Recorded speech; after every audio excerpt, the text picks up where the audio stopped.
এক সময়ের কথা, একটা শহরে রাজেশের বিশাল বড় কাপড়ের দোকান ছিল। আর সেই দোকানে অনেক লোকই কাজ করত। ওর বেশ ভালোই আয়ও হতো।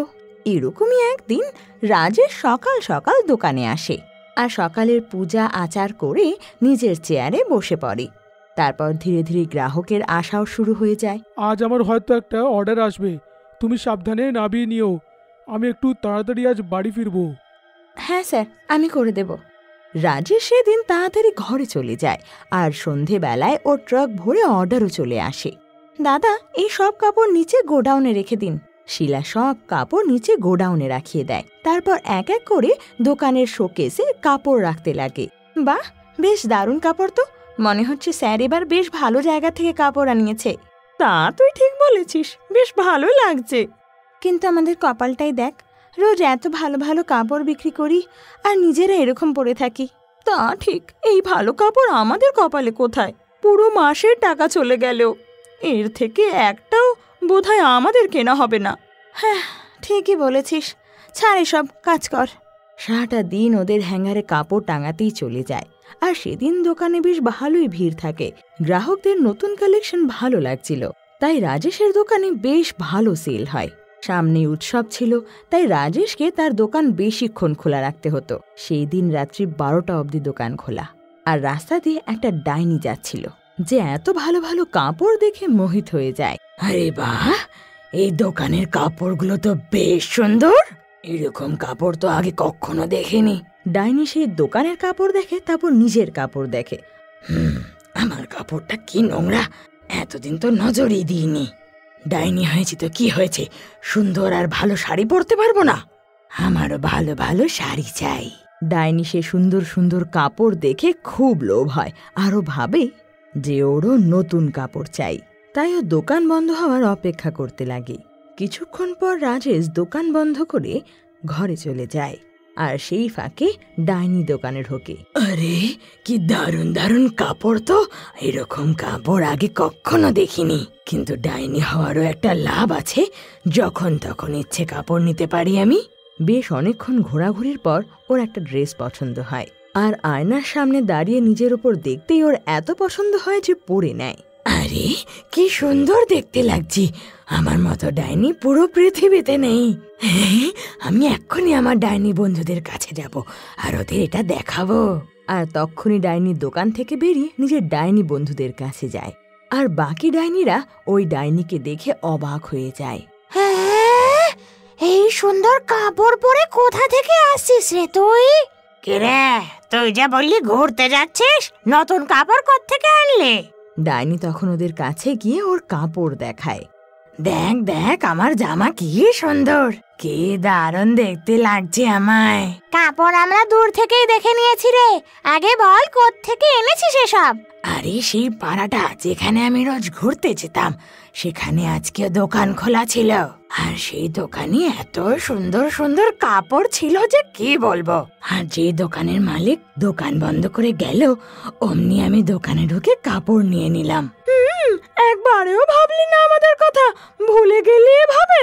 এমনিতে তো বলিস যে আমরা নাকি তোর বেস্ট ফ্রেন্ড, আর আসলে দেখ শুধু নিজেরটাই আনলি। আরে আরে আরে, তোরা এমনি এমনি ঝগড়া করছিস। সবার আগে তো আমি তোদের কাছেই এলাম, ভাবলাম তোদেরকেও সেখানে নিয়ে যাই, যাতে তোরা নিজেদের পছন্দের সাইজের জামা কিনতে পারিস। আরে হ্যাঁ, এটা তুই বেশ ভালো করেছিস। তাহলে কালকে একসাথে যাব সেই দোকানে। তারপর সেই 3 ডাইনি কালকের অপেক্ষা করতে লাগে। প্রতিদিনের মতো রাজেশ সকাল সকাল এসে দোকান খোলে, তো দেখে জামা কাপড় এদিক ওদিক ওলট পালট হয়েছে। এই কাপড়গুলো এখানে পড়ে আছে কেন? রাতের বেলায় তো সব ঠিকই ছিল। শিলা আর মিনা আসার পর রাজেশ ওদের উপর রাগারাগি করে। কাপড়গুলো গুছিয়ে রাখার কাজ তো তোমাদের, তাই তো? তাহলে এই কাপড়গুলো এইভাবে এরকম পড়ে আছে কেন? স্যার, আমরা তো প্রত্যেক জামা ঠিকঠাক হ্যাঙ্গারে ঝুলিয়ে গিয়েছিলাম। হ্যাঁ স্যার, কি করে সম্ভব এটা? এখন যা হয়েছে হয়েছে, শিগগিরই এগুলোকে গুছিয়ে নিয়ে ভালো করে সাজিয়ে রেখে দাও। হ্যাঁ, গ্রাহক আসবে, ওরা কি দেখবে যে আমরা ভালো করে জিনিস রাখি না।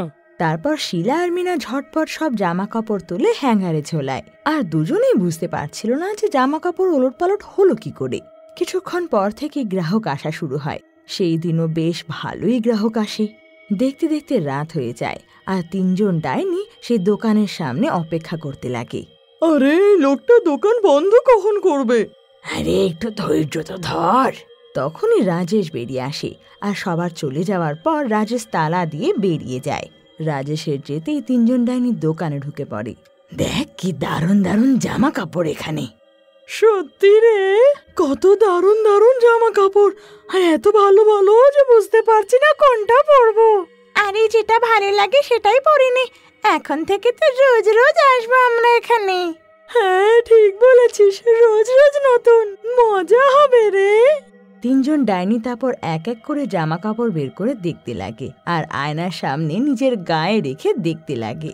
যে কাপড় ভালো লাগতো না এদিক ওদিক ছুঁড়ে ফেলতো আর কিছুক্ষণের মধ্যে পুরো দোকান লণ্ডভণ্ড হয়ে যেত, চারিদিকে কাপড় ছড়িয়ে। অনেকক্ষণ ট্রাইয়ের পর শেষমেশ তিনজনে নিজের পছন্দের জামা কাপড় পায় আর সেই কাপড় পরে সেই দোকান থেকে বেরিয়ে চলে যায়। সারা রাত তিনজন ডাইনি এদিক ওদিক ঘুরতে লাগে। আজ আমরা তিনজন কি দারুণ দেখতে লাগছি। হ্যাঁ, আমার জামাটা একবার দেখ। হ্যাঁ রে, সত্যি বলছিস তুই। তিনজন সারা রাত তাদের জামা কাপড়ের প্রশংসা করতে লাগে। আর যখন সূর্য ওঠে আর রাজেশ দোকান খোলে তোর চোখ ছানা বড়া হয়ে যায়। দোকানের অবস্থা এমন হয়েছিল যেন কোনো বাঁদর ঢুকে পড়েছিল দোকানে। হে ভগবান, হে আমার দোকানে কি সব হচ্ছে? পরশুদিন এটাই হয়েছিল, আবার আজকে ঠিক এরকমই হয়ে যাচ্ছে। মিনা আর শিলাও দোকানে ঢোকে। দোকানের এই অবস্থা দেখে ওরাও অবাক হয়ে যায়। হে ভগবান, কালকে তো সব জামা ঠিক করে রেখে গেলাম, এটা আবার কি করে হলো? রাজেশ সেদিন বেশ বিরক্তই ছিল।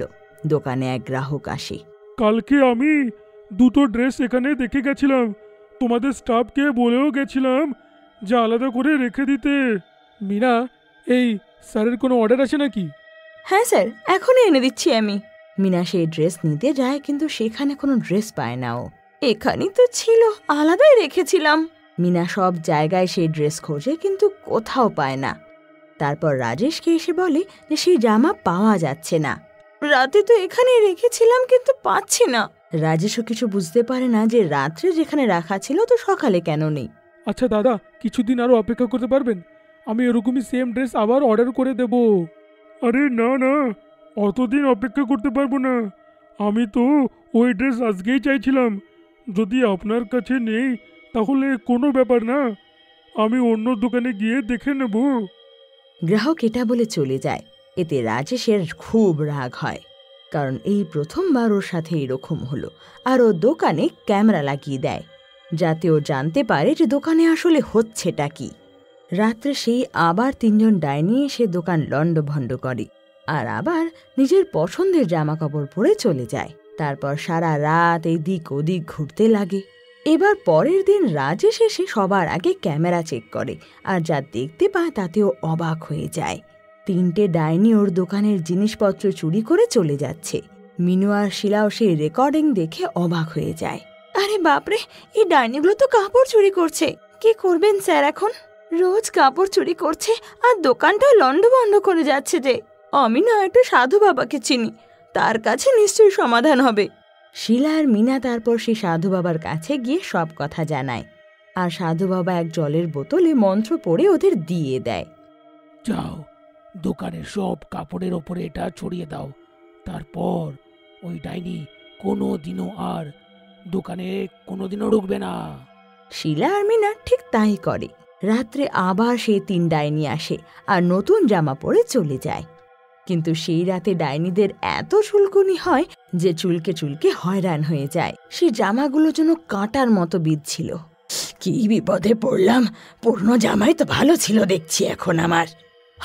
ঠিক বলছিস তো তুই।